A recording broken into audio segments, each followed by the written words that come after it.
బండి సంజయ్ గారు press meet పెట్టి 45 నిమిషాల సేపు పెట్టినటువంటి ఆ ప్రెస్ మీట్ని ఎంతమంది కవర్ చేశారు, ఎంతమంది యూట్యూబర్లు దాని మీద చర్చించే ధైర్యం చేశారో, అలాగే ఏ పేపర్ దాన్ని హెడ్లైన్స్గా తీసుకుని అంత ప్రమాదకరమైనటువంటి విషయాన్ని ఏ పేపర్ అన్నా హెడ్లైన్స్గా తీసుకుందా, ఈ విషయాన్ని మీతో చర్చిస్తాను. మై డియర్ ఫ్రెండ్స్, టైటిల్ చూశారు కదా, ఒక్క చాక్లెట్తో ఆడపిల్లల్ని కాటు వేసిన కామాంధులు, వాళ్ళ పైశాచికత్వం వింటేనే వణుకు పుడుతుంది. మై డియర్ ఫ్రెండ్స్, నేను మీ ప్రియా చౌదరి.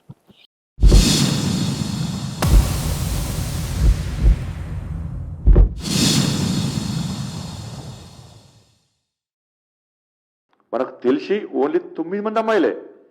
ఇట్లా వందల మంది అమ్మాయిలు ఇవాళ అమ్మాయిలను ఈ రాకెట్ తీసుకుపోయి అన్ని రకాలుగా వాడుకొని ఏ విధంగా ఇబ్బంది పడుతుందో ఆలోచించాల్సిన అవసరం.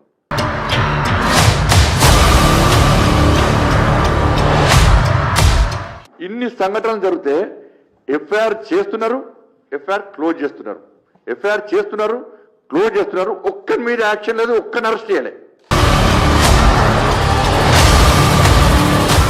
ఇక్కడ కొన్ని విషయాలు ప్రపంచానికి తెలిసిన నోరు మూసుకున్నవి, అలాగే ప్రజలకు తెలియజేయవలసినటువంటి మీడియా కూడా వాటి జోలికి వెళ్ళకపోవడం, అలాగే ప్రజల్ని కాపాడవలసినటువంటి చట్టం కూడా కొంతమందికి చుట్టంలా పనిచేయటము, ఇవన్నీ కూడా ఒక భయంకరమైనటువంటి వాస్తవాలు.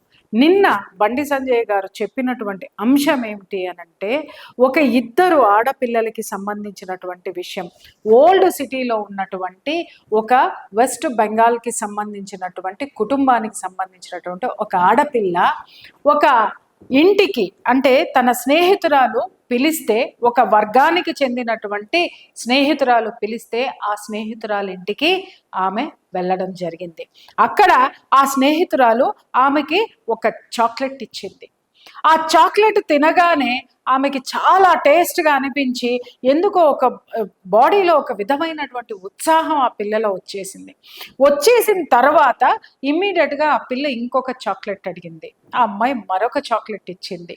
ఆ తర్వాత ఏం జరిగిందో ఆ అమ్మాయికి తెలియదు. ఆ చాక్లెట్ తిన్న మరుసటి రోజు నుంచి కూడా ఆ అమ్మాయి ప్రవర్తనలో మార్పు వచ్చింది. ఆ అమ్మాయి ఇంట్లో నుంచి హఠాత్తుగా ఒక 2-3 రోజులు మాయమైపోయింది. ఎక్కడ ఉందో తెలియదు, ఏమైందో తెలియదు. ఆ అమ్మాయి తల్లిదండ్రులు ఒక కూలి పని చేసుకునేటటువంటి తల్లిదండ్రులు అన్నమాట. వాళ్ళు రోజు పొద్దున్నే వాళ్ళ జీవితానికి సంబంధించినటువంటి, మనుగడకి సంబంధించినటువంటి జీవనాధారమైనటువంటి పని ఏదైతే ఉందో దానికి వెళ్ళడం, సాయంత్రం రావడం, ఆ తర్వాత పిల్లల్ని స్కూల్కి పంపించడం, పిల్లల్ని పెంచుకోవడం బాధ్యతల్లో ఉన్నారు. ఈ పిల్ల వన్ ఫైన్ డే మిస్ అయిన తర్వాత ఆ అమ్మాయి ఆ రోజంతా కనపడకపోవడంతో వీళ్ళకి భయం వేసి పోయి పోలీస్ స్టేషన్లో కేసు పెట్టారు. పోలీస్ స్టేషన్లో కేసు పెడితే నిజంగా పోలీసులందరికీ కూడా నేను రిక్వెస్ట్ చేస్తున్నాను ఏంటంటే, ఎవరైనా ఆడపిల్ల తప్పిపోయిందనో కనపడలేదనో ఒక మాట చెప్పగానే వెంటనే అక్కడి నుంచి కొన్ని పోలీస్ స్టేషన్లో కొంతమంది పోలీసుల నుంచి వచ్చేటటువంటి వాక్ నాకు తెలుసు కాబట్టి నేను చెప్తున్నాను. ఏం మాట్లాడతారు అనంటే, ఎవరితోనన్నా వెళ్ళిపోయిందా, ఎవరితోనైనా ఫ్రెండ్షిప్ ఉందా, లేకపోతే ఎక్కడికో పోయి ఉంటుందిలే, 4 రోజుల తర్వాత వస్తుంది అని నీచంగా మాట్లాడేటటువంటి వ్యక్తులు కూడా పోలీస్ స్టేషన్లో ఉన్నారు. దీన్ని నేను ముఖ్యంగా ముందు ఖండిస్తున్నాను. అరే, ఆ అమ్మాయి ప్రేమించే వెళ్ళిపోయిందండి, లేకపోతే ఇంకొకటి చేసే వెళ్ళిపోయిందండి. అసలు ఆ అమ్మాయి ఎవరితో వెళ్ళిపోయింది, ఎందుకు వెళ్ళిపోయింది అనేది విచారణ చేపట్టడం మానేసి ముందే ఈ పోలీసుల నోట్లో నుంచి ఒక అవమానకరమైనటువంటి మాటలు రావడం అనేటటువంటిది ఎంత దౌర్భాగ్యం అంటే అంత దౌర్భాగ్యం ఈ ప్రజాస్వామ్యంలో. రైట్?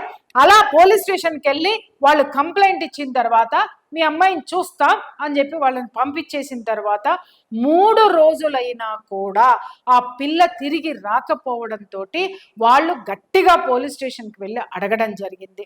పోలీస్ స్టేషన్కి వెళ్ళి అడగగానే వెంటనే అతను ఒక మాట అన్నాడు. ఒక పర్సన్, అతని పేరు ఆదిల్ అలియాస్ అజీజ్ అని ఒక పేరు ఉంది, అతను తీసుకొని వెళ్ళాడు, మీ అమ్మాయిని తీసుకొచ్చి వదిలేస్తాడులే అని చెప్పేసి అనగానే వీళ్ళు కొంచెం గట్టిగా మాట్లాడడం అనేటటువంటిది చేసేసరికి వెంటనే ఇతగాడు చెప్పిన తర్వాత, ఫోన్ చేసిన తర్వాత 10 నిమిషాల్లో అమ్మాయి పోలీస్ స్టేషన్ ముందు వదిలేసేసి ఒక జీప్లో వెళ్ళిపోయినారు వాళ్ళు. వెళ్ళిపోయిన తర్వాత ఆ అమ్మాయి యొక్క స్థితి చూసినటువంటి ఆ తల్లిదండ్రులకి గుండె పగిలిపోయినంత పని అయిపోయింది. ఆ అమ్మాయి నడవలేనటువంటి సిచ్యుయేషన్లో ఉంది. ఆ అమ్మాయి ఏ పొజిషన్లో ఉందో చూడడానికి అతి భయంకరమైనటువంటి సిచ్యుయేషన్. మై డియర్ ఫ్రెండ్స్, కొన్ని పిక్స్ నేను మీకు చూపిస్తాను. ఎలాంటి భయంకరమైనటువంటి పరిస్థితుల్లో ఆ ఆడపిల్ల ఉంది అనంటే, ఇదిగో పిచ్చి పిచ్చిగా బిహేవ్ చేస్తూ, విపరీతమైనటువంటి కోపంతో, ఉన్మాదంతో ఊగిపోతూ ఆ అమ్మాయి కనిపించింది. ఆ అమ్మాయిని తల్లిదండ్రులు పట్టుకొని అడిగితే ఏంటి అనంటే, వాళ్ళ దగ్గర ఎవరి దగ్గర కూడా ఉండడానికి ఆ అమ్మాయి ఇష్టపడట్లేదు, పారిపోవడానికి ఆ అమ్మాయి చూస్తూ ఉంది. ఈ లోపు ఆ అమ్మాయి విపరీతంగా చుట్టూ ఉన్నటువంటి పేరెంట్స్ను కొడుతుంది, అక్కడ ఉన్నవన్నీ పగలగొడుతుంది. అన్ని విపరీతమైనటువంటి ఆ ఉన్మాద చర్యల్లో ఆ అమ్మాయి ఉండేసరికి వాళ్ళకి భయం వేసిపోయింది. ఈ లోపు అక్కడికి ఒక ఇద్దరు స్కూటర్ మీద వచ్చి, బైక్ మీద వచ్చి ఆగారు. ఆగినటువంటి వ్యక్తుల్ని అమ్మాయి చూస్తే అందులో ఉన్నటువంటి ఒకడు సైగ చేయగానే ఈ అమ్మాయి వెంటనే ఆ తల్లిదండ్రుల నుంచి తప్పించుకొని తోసి ఆ బైకు మీద కనిపించినటువంటి వ్యక్తి వైపుకి పరిగెత్తుకుంటూ వెళ్ళిపోయింది అనమాట. వెళ్ళిపోయి ఆ బైక్ ఎక్కేసి వెళ్ళిపోయింది. ఇది అంతా పోలీస్ స్టేషన్ సాక్షిగా జరిగిందా లేదా, అది ఒక్కసారి మై డియర్ ఫ్రెండ్స్ విచారణలో తేలుతుంది. ఇంకొక విషయం, వెళ్ళిపోయిన తర్వాత ఆ అమ్మాయి అటు నుంచి అటే వెళ్ళిపోయిన తర్వాత వీళ్ళు ఏమీ చేసేటటువంటి సిచ్యుయేషన్ లేక విపరీతమైనటువంటి భయాందోళనతోటి వాళ్ళు మళ్ళీ పోలీస్ స్టేషన్కి వెళ్ళి మళ్ళీ రిక్వెస్ట్ చేసి ఆ పిల్లని తీసుకొని ఇంట్లో పెట్టుకోవడం అనేటటువంటిది జరిగింది. ఇంట్లో పెట్టుకున్న తర్వాత ఆ పిల్ల చేసేటటువంటి వింత ప్రవర్తన, అతి భయంకరమైనటువంటి ప్రవర్తన వాళ్ళు భరించలేక గట్టిగా పట్టుకుని ఆ పిల్లని అడిగితే ఆ పిల్ల చెప్పినటువంటి అంశము విన్న తర్వాత హఠాత్తుగా గుండె పగిలినంత పని అయింది. ఏంటి అనంటే, ఇలా నాకు ఒక వర్గానికి చెందినటువంటి ఒక ఫ్రెండ్ ఉంది, ఆ ఫ్రెండ్ ఇంటికి భోజనానికి పిలిస్తే వెళ్ళాను, నాకు అక్కడ ఒక చాక్లెట్ ఇచ్చింది. ఆ చాక్లెట్ తిన్న తర్వాత నాకు చాలా శరీరంలో ఒక అద్భుతమైనటువంటి హాయిగా ఉన్నటువంటి ఫీలింగ్, ఒక ఎనర్జీ వచ్చినటువంటి ఫీలింగ్లో ఉన్నాను. మళ్ళీ ఇంకొకటి అడిగి తీసుకోవడం అనేటటువంటిది జరిగింది. ఆ తర్వాత ఏం జరిగిందో నాకు తెలియదు. కట్ చేస్తే నేను ఇంటికి వచ్చాను. తర్వాత మళ్ళీ ఇంకొక 5 డే ఆ అమ్మాయి నన్ను వాళ్ళ ఇంటికి పిలుచుకొని వెళ్తే ఆ అమ్మాయికి తెలిసిన బ్రహ్మాండం ఏం బద్దలయ్యింది అనంటే, ఆ అమ్మాయి చెప్పిన విషయం, వీళ్ళు ఆ అమ్మాయిని ఆ రోజు కనీసము ఒక ఎంతమంది multiple times number of persons ఆ అమ్మాయి మీద అత్యాచారం చేయటం అనేటటువంటిది జరిగింది. అత్యాచారము చేసి జుగుప్సాకరమైనటువంటి ఆ సిచ్యుయేషన్ని వాళ్ళు వీడియోలు తీశారు. వీడియోలు తీసి ఆ అమ్మాయి ముందు పెట్టి వాళ్ళు చెప్పింది ఏంటి అనంటే, ఇదిగో నీ వీడియోలు తీసాము, ఎవరికైనా బయటికి చెప్పావు అనంటే వెంటనే ఈ వీడియోలు బయట పెడతాము, నీ తల్లిదండ్రులకి చెప్తే నీ తల్లిదండ్రుల్ని చంపేస్తాము అని చెప్పి ఆ పిల్లని బెదిరించి, మేము అడిగినప్పుడల్లా నువ్వు వచ్చి మా కోరిక తీర్చవలసిందే అనగానే ఆ అమ్మాయి రిజెక్ట్ చేయడానికి ఏ విధమైన సిచ్యుయేషన్ లేదు. ఎందుకంటే చట్టం ఎప్పుడు భరోసా ఇవ్వాల, ఏ ప్రభుత్వమో ఆడపిల్లకి ఏ విధంగానూ రక్షణగా నిలవాల. అలాగే తల్లిదండ్రులు హ్యాండ్ టు మౌత్ ఉన్నారు అంటే, ఏ రోజు కూలి ఆ రోజు చేసుకుని బ్రతికేటటువంటి వ్యక్తులు, చాలా సామాన్యమైనటువంటి బీద కుటుంబంలో ఉన్నటువంటి వ్యక్తులు. ఆ పిల్లకి చేసేదేమీ లేక అదే సిచ్యుయేషన్లో వెళితే ఆ వెళ్ళడం 3 రోజుల వరకు ఆ పిల్ల తిరిగి రాకపోయేసరికి పోలీస్ స్టేషన్లో కేసు పెట్టిన తర్వాత పిల్ల రావడము, వీళ్ళు ఒత్తిడి చేయడం, వెంటనే ఆ కుటుంబం ఏమైంది, ఆ పిల్లని తీసుకొని వెస్ట్ బెంగాల్ వెళ్ళిపోవడం అనేటటువంటిది జరిగింది. ఇది జరిగిన తర్వాత మరొక పిల్ల ఉంది. ఆ మరొక పిల్ల కూడా సేమ్ ఇదే సిచ్యుయేషన్ తోటి ఆ అమ్మాయి ఈ విధంగా ఇంట్లో నుంచి వెళ్ళిపోయి కనపడకుండా పోయినటువంటి అంశము. ఈ అంశం ఎప్పుడైతే జరిగిందో వీళ్ళిద్దరిది కూడా వెస్ట్ బెంగాల్లో ఉన్నటువంటి కుటుంబాలు, వాళ్ళ మూలాలు అక్కడ ఉన్నాయి. వెంటనే వెస్ట్ బెంగాల్లో ఉన్నటువంటి వీళ్ళు ఏం చేశారంటే, అక్కడ ఉన్నటువంటి బీజేపీ లీడర్తో చెప్పడం జరిగింది. అక్కడ బీజేపీ లీడర్తో చెప్పగానే అక్కడ వెస్ట్ బెంగాల్లో ఉన్నటువంటి BJP leader state home minister అయినటువంటి బండి సంజయ్ గారికి చెప్పడం జరిగింది. వెంటనే ఆయన ఇక్కడ ఉన్నటువంటి బీజేపీ లీడర్ ఎవరైతే ఓల్డ్ సిటీలో ఉన్నటువంటి పర్సన్ ఉన్నారో ఆ ఓల్డ్ సిటీలో ఉన్నటువంటి పర్సన్ కి ఆయన కాల్ చేసి చెప్పారు. చెప్పి వెంటనే కార్డన్ సెర్చ్ కి చెయ్యమని చెప్పేసి కోర్టు నుంచి పర్మిషన్ తీసుకోమని చెప్పేసి ఆయన ఆదేశాలు ఇవ్వడంతో వెంటనే ఆ పోలీసులు బయటికి తీసుకొచ్చారు. ఆ అమ్మాయిని తీసుకొచ్చి ఇవ్వడం జరిగింది. ఇచ్చిన తరువాత కూడా మొట్టమొదటిసారిగా ఆ మొట్టమొదటి పిల్ల ఎలా బిహేవ్ చేసిందో ఈ పిల్ల కూడా అంతే భయంకరంగా పిచ్చి పిచ్చిగా ప్రవర్తిస్తూ ఆ డ్రగ్స్ కావాలి అనేటటువంటి ఉన్మాదంతో ప్రవర్తిస్తుంటే తల్లిదండ్రులు గుండెలు పగిలిపోయినాయండి. పగిలిపోయిన తర్వాత ఆ అమ్మాయిని పట్టుకొని ఈ పోలీసులు కేసు ఫైల్ చేసి ఎఫ్ఐఆర్ ఫైల్ చేశారు. మై డియర్ ఫ్రెండ్స్, ఎవరైతే తీసుకెళ్లారో ఆదిల్ అలియాస్ అజీజ్ అనేటటువంటి వ్యక్తి అండ్ గ్యాంగ్ ఎవరైతే ఉన్నారో వాళ్ళ మీద ఎఫ్ఐఆర్ ఫైల్ చేశారు తప్ప వాళ్ళని అరెస్ట్ చేయడం అనేటటువంటి దమ్ము ధైర్యము ఏ పోలీసులకి లేదు, ఏ ప్రభుత్వానికి అంతకంటే లేదు. Underline this point. అయితే అక్కడ ఈ పిల్లని ఇమ్మీడియట్ గా ఏం చేశారంటే ఈ పిల్లని ఇంటరాగేట్ చేసేటప్పుడు కొన్ని భయంకరమైనటువంటి నిజాలు ఆ పిల్ల చెప్పింది ఏంటంటే, సేమ్ మొదటి పిల్లకి ఏం జరిగిందో ఈ పిల్లకు కూడా అదే జరిగింది. అయితే ఈ పిల్ల ఇంకొన్ని నిజాలు చెప్పింది ఏంటి అనంటే, సార్ నేను మాత్రమే కాదు, నాతో పాటుగా వీళ్ళు నన్ను బెదిరించి నన్ను అనుభవించడమే కాక నన్ను డ్రగ్స్ కి బానిస చేయడమే కాక ఈ డ్రగ్స్ కావాలన్నప్పుడల్లా మా దగ్గరికి రా, మేము డ్రగ్స్ ఇస్తాము, మేము అడిగింది నువ్వు ఇవ్వాల్సిందే, మాతో నువ్వు మేము నీతో ఎంజాయ్ చేస్తే నువ్వు నోరు మూసుకోవాల్సిందే అని చెప్పి బెదిరించడమే కాక రాను రాను ఏం చేశారు అనంటే, ఈ అమ్మాయికి వాళ్ళు పెట్టిన కండిషన్, నువ్వు మాత్రమే కాదు మేము ఏ అమ్మాయిని చూపిస్తే ఆ అమ్మాయిని నువ్వు తీసుకురావాల్సిందే మా దగ్గరికి అని చెప్పి ఈ అమ్మాయికి డ్రగ్స్ అలవాటు చేసి ఈ డ్రగ్స్ లేనిది ఈ అమ్మాయి ఉండలేని సిచ్యుయేషన్ లో ఆ స్థితిలో వాళ్ళు ఏం చెప్తే ఈ అమ్మాయి అది చేసింది. అలాంటి సిచ్యుయేషన్ లో ఈ అమ్మాయి వాళ్ళ దగ్గరికి చేర్చినటువంటి అమ్మాయిల సంఖ్య 9 మంది అని చెప్పింది. ఒక్కసారి అర్థం చేసుకోండి, ఆ 9 మంది అమ్మాయిల తల్లిదండ్రులు ఇప్పుడు ఇప్పుడు ఇది చూస్తున్న వాళ్ళకి ఎంతమందికి తెలుసు, ఎంతమంది ఉండి ఉంటారు? 9 మంది అమ్మాయిలు ఇలా చేశాను అనగానే మన చట్టంలో ఉన్నటువంటి మన పెద్దవాళ్ళు ఎంత గొప్పగా పనిచేస్తారో చూడండి. ఈ ఆడపిల్లలు, ఇంకొక విషయం ఏంటంటే ఈ ఇద్దరి ఆడపిల్లలు 14 సంవత్సరాలు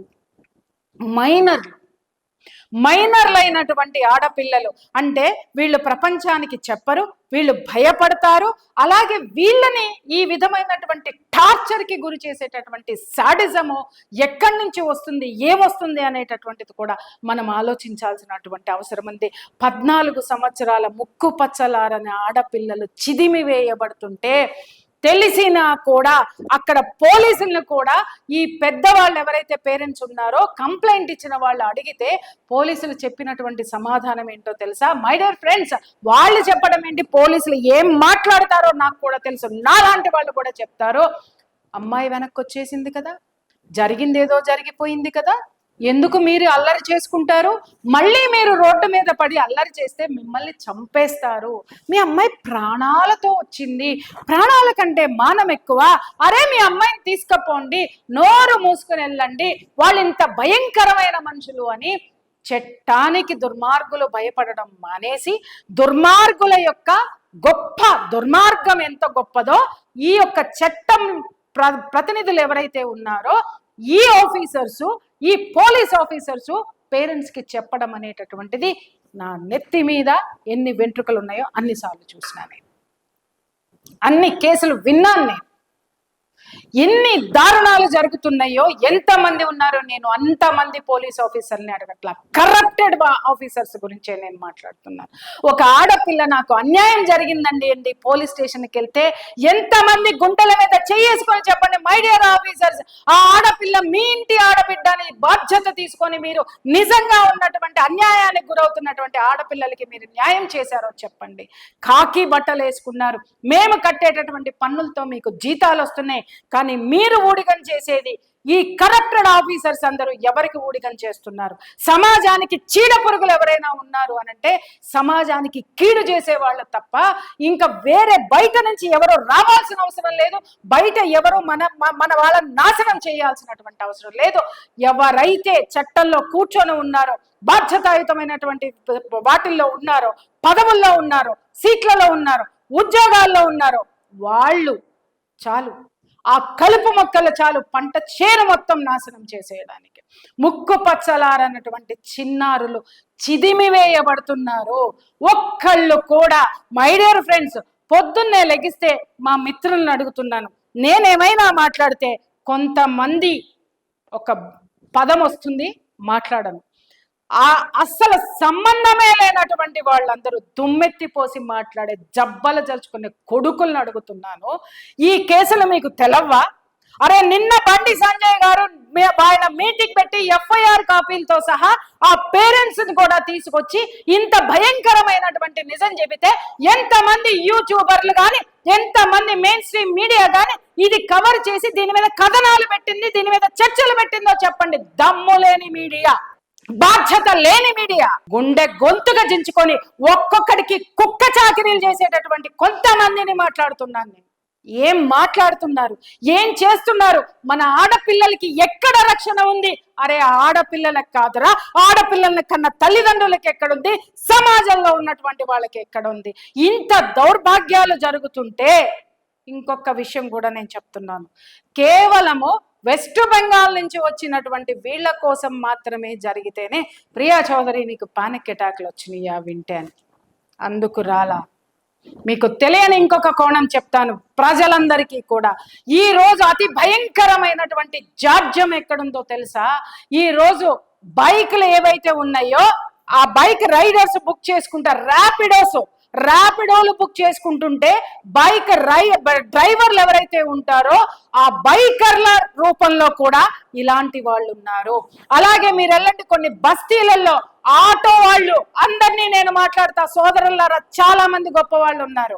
కానీ ఆటో డ్రైవర్ల రూపంలో కొంతమంది లవ్ జిహాదీలు తయారయ్యారు. ఎంతమంది ఆడపిల్లలు నాకు ఫోనులు చేస్తున్నారు, ఎంతమందిని నేను రిఫర్ చేశాను, ఎంతమందిని నేను బయటికి లాక్కొచ్చాను, ఎంతమందిని నేను కౌన్సిలింగ్ ఇచ్చాను, గొంతు ఎన్నిసార్లు మాట్లాడాను నేను దీని మీద.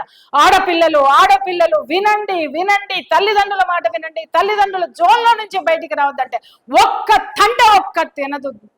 మేరా అబ్దుల్ వైసా నహీ హై అని మాట్లాడినటువంటి వాళ్ళు ఈ రోజు కుండల నీళ్లు కార్చుకుంటూ హమ్నే ఏసా కియా హమారా ఓ అని మాట్లాడుతున్నారు. ఎందుకంటే ప్రేమ మత్తులో, ఆ శారీరక సంబంధం యొక్క మత్తులో ఎవ్వడికి కూడా కన్ను మిన్ను కానరావట్ల. ముఖ్యంగా నేను ఆడపిల్లలకి చెప్తున్నాను, మీకు చెప్తున్న మదమెక్కి చేస్తున్నారా లేకపోతే వ్యవహారాలు తెలియక చేస్తున్నారా? తల్లిదండ్రుల్ని ఎదిరించి బయటికి వెళ్ళేటటువంటి మీ అందరికీ చెప్తున్నాను, ఎదిరించి వెళ్ళిన తర్వాత వచ్చే ప్రమాదాలు, మిమ్మల్ని కాపాడేటటువంటి వ్యవస్థ ఇక్కడ లేదమ్మా, మిమ్మల్ని కాపాడేటటువంటి వ్యక్తులు ఇక్కడ లేరమ్మా. మిమ్మల్ని మీరే కాపాడుకోవాలి, మీరే విఘ్నతతో ప్రవర్తించాలి. ఏ అపరిచిత వ్యక్తులతో మాట్లాడకండి, ఎవరికి కూడా గూగుల్ పేలు చేయకండి. గూగుల్ పేలు, ఫోన్ పేలు చేసే ద్వారా కూడా వాళ్ళు నంబర్లు సేకరిస్తున్నారు, మెసేజ్లు పెడుతున్నారు, ఫ్రెండ్షిప్లు పెంచుకుంటున్నారు, ఇలాంటి మత్తు పదార్థాలకు అలవాటు చేస్తున్నారు. అలాగే గుంపులుగా ఆడపిల్లలు బయటికి వెళ్తున్నారు. మా ఫ్రెండ్ ఇంట్లో మేము పడుకుంటాం, మా ఫ్రెండ్ ఇంట్లో మాకు ఈరోజు బర్త్డే పార్టీలు ఉన్నది.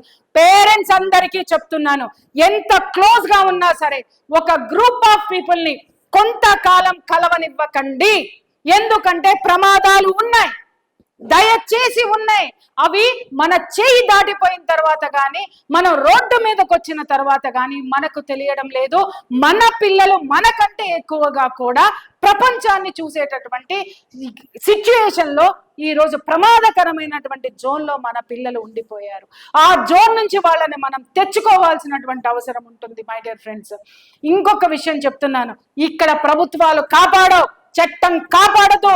ఇక్కడ ఎవడూ లేరు, ఎవడున్నాడు అంటే నువ్వే ఉన్నావు. నిన్ను నువ్వు కాపాడుకోవాల్సినటువంటి పరిస్థితి నీకుంది. అదే విషయాన్ని నిన్న బండి సంజయ్ గారు ఒక మాట మాట్లాడారు, నేను మీకు ఆ వీడియో చూపిస్తాను. మై డియర్ ఫ్రెండ్స్, నేను మళ్ళీ చెప్తున్నా, మీరు వెంటనే స్పందించకుంటే ఇదే పాత బస్తీలో ప్రభుత్వానికి వ్యతిరేకంగా, ప్రభుత్వం యొక్క మైనార్టీ సంతుష్టీకరణ విధానాలకు వ్యతిరేకంగా పాత బస్తీలో వేల మంది హిందూ యువకులతో రక్షక దళాలు ఏర్పాటు చేసి భారీ ప్రదర్శన పాత బస్తీలో పక్కా చేస్తాం. ఇది దేనికోసం అంటే భారతీయ జనతా పార్టీ బ్యానర్ మీద కాదు, పక్కా పక్క రక్షక దళాలు ఏర్పడేసి మేము కవాతు నిర్వహిస్తాం. పక్క 100% పాత బస్తులో కవాతు నిర్వహిస్తాం.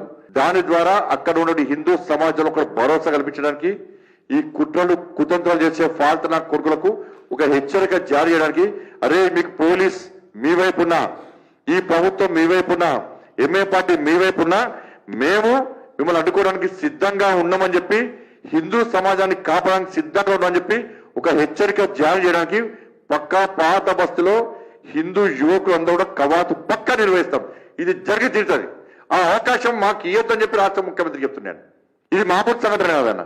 ఇది 2 days నుంచి వాళ్ళ బాధలు ఇని నాకు అసలు మైండ్ పనిచేస్తలేదు. అంత ఘోరమైన సంఘటన. వాళ్ళు చెప్పిన విషయాలు రాత్రి పడుకున్నా గుర్తొస్తున్నాయి, రాత్రి అంతా అవే గుర్తొస్తున్నాయి. దీన్ని పట్టుకొని ఇదంతా కాదు అని చెప్పి, ఏం చెప్పొద్దు అని చెప్పి తల్లిదండ్రులను ఇబ్బంది పెట్టే ప్రయత్నం చేస్తే నేను వెంటనే పోతా ఆ బెంగాల్ బస్సులో మొత్తం తిరుగుతాను. నేను పాత బస్సులో తిరుగుడు స్టార్ట్ చేస్తే ఏం జరిగినా కూడా దానికి రాష్ట్ర ప్రభుత్వం బాధ్యత వహించాల్సి వస్తుంది. మీరు చేయమంటున్నాం, మీరు చేయకుండా చేతులు ముట్టుకొని కూర్చుంటామేంది? మా హిందూ సమాజాన్ని రక్షించుకోవాలి, హిందువులను రక్షించుకోవాలి, హిందూ అమలను కాపాడుకోవాలి. మా బాధ్యత అది. మై డియర్ ఫ్రెండ్స్, ఇక్కడ ఆయన స్పష్టంగా ఇదే కాదు చట్టపరంగా కూడా ఇంకొకటి చెప్పారు, అది చెప్తా. కానీ దీనికి నేను ఒక ఎక్స్ప్లెయిన్ చేస్తా. ఆయన కేవలము ఇక్కడ మీరు మతపరంగా ఒక మాట మాట్లాడచ్చు, లేదా ఒక బీజేపీ వ్యక్తి కాబట్టి మాట్లాడారేమో అని అనుకోవచ్చు. కానీ ఒక హిందువుగా నేను చెప్తున్నాను కదా, ఇక్కడ కేవలము ఇవి జరుగుతున్నవన్నీ కూడా హిందువుల అమ్మాయిలే ఎందుకు బలే అవుతున్నారు. వేరే వర్గానికి చెందినటువంటి ఒక్క అమ్మాయి అయినా బయటకు వచ్చి నేను మోసపోయాను, నేను ప్రేమలో మోసపోయాను, నన్ను ఈ విధంగా డ్రగ్స్కి అలవాటు చేశారు, నన్ను ఈ విధంగా ఇంతమంది ఇది చేశారని ఒక్క వర్గానికి చెందినటువంటి అమ్మాయి అయినా, మహిళ అయినా, యువత అయినా, మైనర్ అయినా మనకి చెప్పిందా? కేవలం మన హిందూ ఆడపిల్లల మీదే ఇలాంటి దౌర్భాగ్యాలు, దౌర్జన్యాలు జరుగుతుంటే ఎవరిని ఎవరు కాపాడుకోవాలి? ఎవరి మీద ఏ దాడి జరుగుతుందో మీకు తెలుసా? అసలు ఈ దాడులు జరగడం వెనుక ఉన్నటువంటి కారణం ఏంటో తెలుసా? ఈ విధమైనటువంటి అత్యాచారాలు, ఈ విధమైనటువంటి లవ్ జిహాదీలు మన ఆడపిల్లల మీద జరుగుతున్నాయంటే అర్థం ఏంటో తెలుసా? ఇది ఆడపిల్లల మీద జరిగేటటువంటి దౌర్జన్యము. దీనికి మరో పేరు హిందూ సంస్కృతి మీద జరుగుతున్నటువంటి దౌర్జన్యం. ఈ విధంగా హిందువుల్ని భయప్రాంతులకు చేసి ఎవరిని కూడా నోరెత్తనివ్వకుండా, హిందువులంటేనే పడి ఉండేటట్టుగా హిందువుల్లో పిరికితనాన్ని నోరుపోయడానికి జరుగుతున్నటువంటి అతి భయంకరమైనటువంటి విషయాలు. వీళ్ళకి కొమ్ము కాస్తున్నది ఎవరు? అందుకే ఇక్కడ బండి సంజయ్ గారు ఏం మాట్లాడారు అనంటే, ఆయన స్పష్టంగా చెప్పారు, హిందువులకి అండగా నిలబడతాను అని. ఇవాళ మొన్న చూసాం రేవంత్ రెడ్డి గారు ఏం మాట్లాడారు? ముస్లిమ్స్ అంటేనే కాంగ్రెస్ అంటేనే ముస్లిమ్స్ అన్నారు. అరే ఆ తర్వాత ఇంకొక ఆయన మాట్లాడారు, కేటీఆర్ గారు, అరే గుళ్ళు ఎందుకు కడతాం భయ? ఈ మౌలిక సదుపాయాలు కట్టాలి. గుళ్ళు కట్టేటోళ్ళని చూస్తుంటే తెలివి తక్కువ వాళ్ళ కింద కనిపిస్తున్నారు. గుళ్ళు కాదు, మీరు అడిగినటువంటి కబ్రస్థాన్ని, శ్మశానాన్ని కట్టించడానికి నా సొంత డబ్బులు పెడతానని వాళ్ళ తరపున మాట్లాడినటువంటి లీడర్లను చూసాం. కానీ ఈ విధంగా అన్యాయం అయిపోతే, గుళ్ళు కూలిపోతుంటే, ఆడపిల్లలు నాశనం అవుతుంటే, పసిపిల్లలు ఆడపిల్లల అత్యాచారాలకి గురవుతుంటే, లవ్ జిహాదీల పేరు మీద హిందువుల ఆడపిల్లలు ట్రాప్ లో పడి వెళ్ళిపోతుంటే కాపాడుతానని చెప్పిన ఒక్క నాయకుడిని చూపించండి. నాకు ఒక్క నాయకుడిని చూపించండి. ఎవరైనా ఏదైనా మాట్లాడితే, ఒక హిందువు మాట్లాడితే, హిందువుల తరపున మాట్లాడితే అది మతోన్మాదము. కానీ అదే వేరే వాళ్ళ గురించి మాట్లాడితే సెక్యులరిజము. ఇప్పుడు నేను మాట్లాడుతున్నా, ఎఫ్ఐఆర్లు బయట పెట్టారు, తర్వాత అక్కడ ఉన్నటువంటి పేరెంట్స్ బయట పెట్టారు. ఇప్పుడు చూస్తా నేను ఏ సెక్యులర్ దీని గురించి మాట్లాడతాడో, ఏ సెక్యులర్ దీని మీద మాట్లాడతారో, ఎవరికి అన్యాయం జరిగిందని మాట్లాడతారో, ఈ ఆడపిల్లల తరపున, ఈ కుటుంబాల తరపున, ఈ ర్యాపిడో డ్రైవర్ల ముసుగులో ఉన్న వాళ్ళు, కొంతమంది ఆటో డ్రైవర్ల ముసుగులో ఉన్నటువంటి ఈ లవ్ జిహాదీల గురించి మాట్లాడే దమ్ము ఎవడుకుందో, ఏ సెక్యులర్ కుందో నేను మాట్లాడతాను. ఎన్ని రోజులు స్క్రీన్ మీద స్టోరీలు కొట్టుకుందాం. ఈ రోజు స్క్రీన్ ఫైటర్లు కావాల్సినంత మంది ఉన్నారు, స్ట్రీట్ ఫైటర్లేరి. నేను చెప్తున్నాను, ఒకే ఒక్క ఓటు మన యొక్క అస్తిత్వాన్ని నిలబెడుతుంది. అది ఎవరిని ప్రొటెక్ట్ చేస్తారు అనేటటువంటిది ఇక్కడ ఈ ఎపిసోడ్ చూస్తే మీకు అర్థమై ఉంటుంది. మై డియర్ ఫ్రెండ్స్, నిర్ణయం మీది, మీ రక్షణ మీ చేతుల్లోనే ఉంది. భారత్ మాతాకి జై.